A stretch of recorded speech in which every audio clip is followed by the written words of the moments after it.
Hi, my name is Zach Fisher, and welcome to another Tech Talk. Today, I'm going to be talking a little bit about self-driving cars.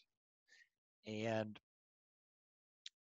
people seem to have this block towards liking or letting a self-driving car drive them.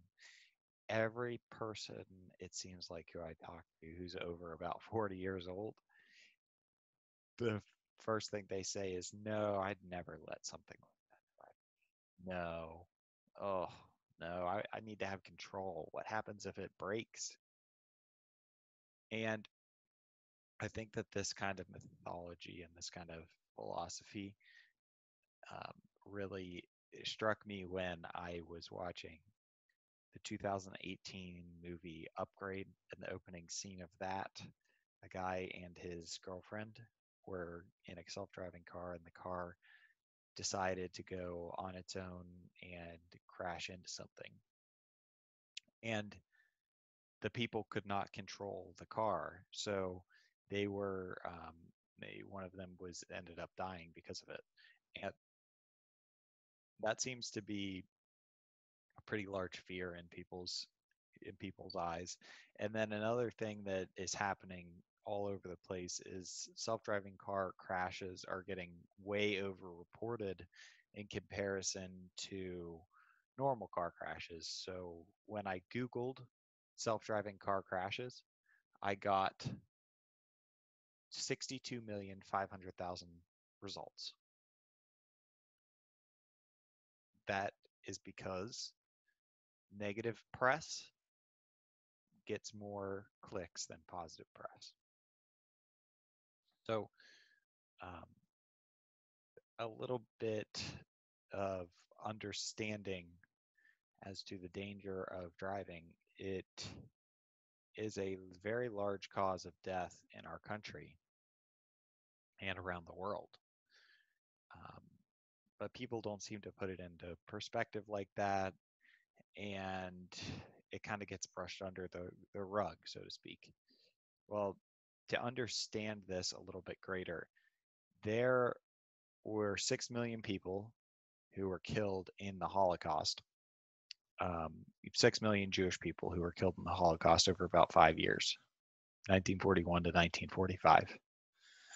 And in the last 5 years, from 2013 to 2018, there were 6 million people who died from car crash fatalities. Now, essentially, that means that we're losing the same amount of human lives on the road as we did in the Holocaust.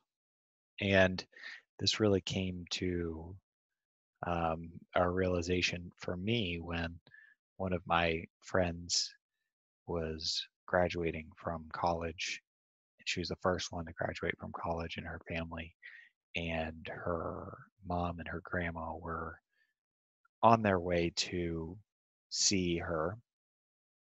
And on their way, they were hit by a car who was driven by a woman who was um, under the influence, and she went over a bridge, hit the guard railing, went over a bridge, and landed on their car and killed both my friend's mom and my friend's grandma.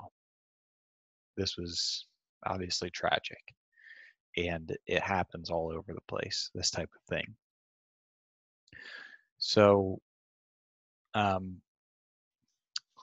just to kind of recap here, lots of negative press around self-driving car crashes.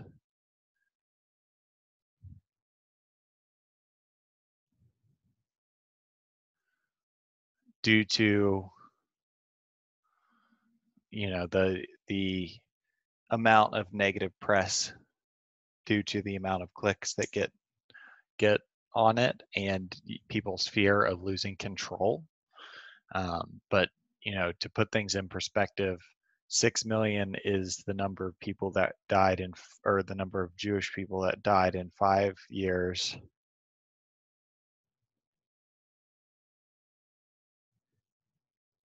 In the Holocaust.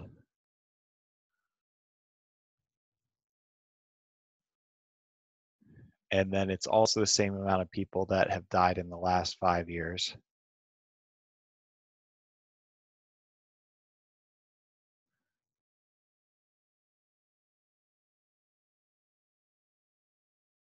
On the road. Now, this is something that can be fixed with self-driving cars.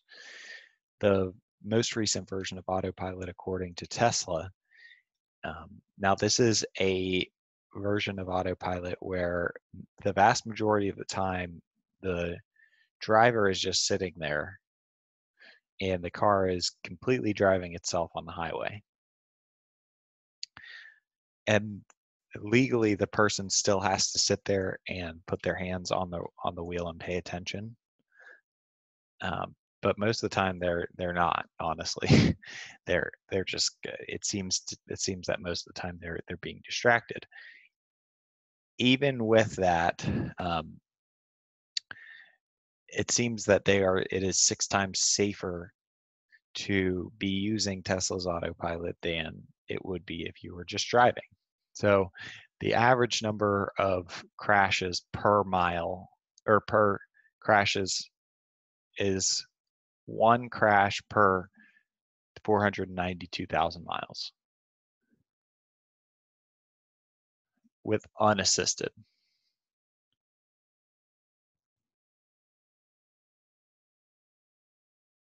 And 6 times safer is with the autopilot. And this is very early into the technology. And 0 cars do not require a safety driver.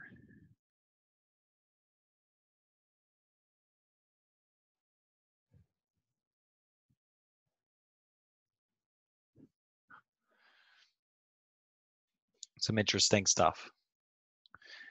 This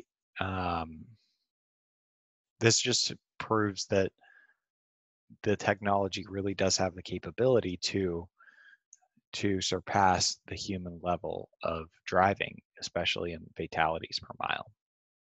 Now, to understand a little bit more, we're going to peel one layer of the onion back on self-driving car technology. Self-driving cars, the way that they work is they've got a series of cameras typically. Sometimes they have lasers, but mainly they have cameras. And these cameras take in information and they can determine how far things are away from you, where the lanes are, if it's a red light, green light, all of those types of things that you would need to know if you were driving. And based on that information, the computers inside the car decide, are we going to stop? Are we going to go? What are we going to do here? And this decision time between seeing something and slamming on the brakes, for example, a car or a cow running out in front of you in the country, that decision time is thousands of times faster than the fastest human being's decision time, even if they were fully attentive. Now, the other thing is the computer is always fully attentive, whereas a human being is definitely not. So there's a few advantages right there: reaction time and attentiveness, always looking at the road, 100% focused all the time.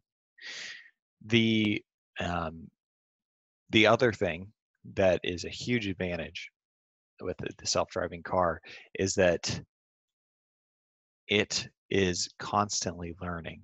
The entire fleet is recording the data that is coming in, and based on that recording, there's a very large algorithm that learns, and every time they see an edge use case or someone having to take control of the car,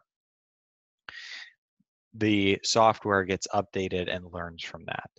So this entire fleet is learning and sees a vast amount. It's already driven millions and millions of miles. I think even billions of miles. The Tesla system has driven billions of miles. and has been learning from all of that. And the interesting thing about this is the rate at which it increases its capability is not linear. It doesn't go like this. It goes like this. It's exponential. So an example of exponential growth is doubling the amount of rice on every board of a chessboard or a checkerboard. If you do that, and you start with 1, then you go to 2, then you go to 4, then you go to 8, then you go to 16, etc., etc., etc. By the time you get to the last square, you'll have 1.84 times 10 to the 18th pieces of rice on the board. That's exponential growth. So the Tesla autopilot is famously from Elon Musk. He said that it is going to be ready in some jurisdictions to be fully autopiloted without a human driver necessary in 2 years. This is very exciting for and a very big change for the world. It's an exciting time to be alive, and I hope you have understood a little bit more about what self-driving cars, how they work, why they have the capability to be much safer, and um, and feel free to like, subscribe, or comment with any questions. My name is Zach Fisher. Thanks for listening.